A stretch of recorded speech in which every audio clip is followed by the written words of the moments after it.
முதலை ஒன்று குளத்தில் போடப்பட்ட வலையில் சிக்கியது.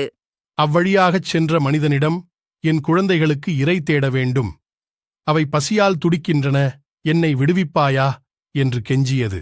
மனிதன் இறங்கி அதனை விடுவித்தான்.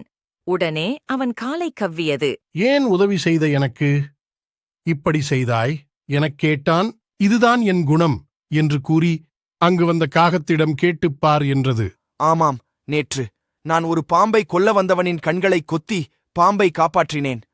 ஆனால் அந்த பாம்பு நான் வலையில் சிக்கி போராடிக் கொண்டிருந்தபோது என் முட்டைகளை குடித்துவிட்டது என்றது. சற்று நேரம் கழித்து ஒரு குதிரை வரவே அதனிடம் கேட்டுப்பார் என்றது. குதிரையும் ஆமாம் என்றது. பின் குதிரை தன் கதையைக் கூறியது. நான் ஒரு முதலாளியிடம் வேலை செய்தேன். கனமான பொதிகளை சுமந்தேன். வயதான பின் எனக்கு உணவு கூட கொடுக்காமல் விரட்டிவிட்டான். நான் உணவு தேட வேண்டியிருக்கிறது. இதுதான் இயற்கை என்றது. இதை நரியிடம் கேட்டுப் பாருங்கள் என்றது. அந்நேரம் நரி வர அதனிடம் கேட்டார்கள். நரி ஆமாம் என்றது.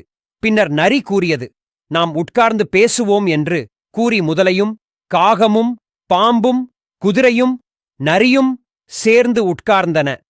முதலில் அவன் காலினை விடு என்று முதலையிடம் கூற, எஸ்ஸி முதலையும் காலினை விட்டது. ஓடிவிடு என்று நரி சைகை காட்டியது. மனிதன் ஓடிவிட்டான். முதலை நரியிடம், இப்படி பண்ணிவிட்டாயே என்று கேட்டது. இதுதான் என் குணம், என்ன பண்ணுவது என்றது நரி. அதன் இயல்பு குணத்தை மாற்ற முடியாது, ஏற்றுத்தான் ஆக வேண்டும்.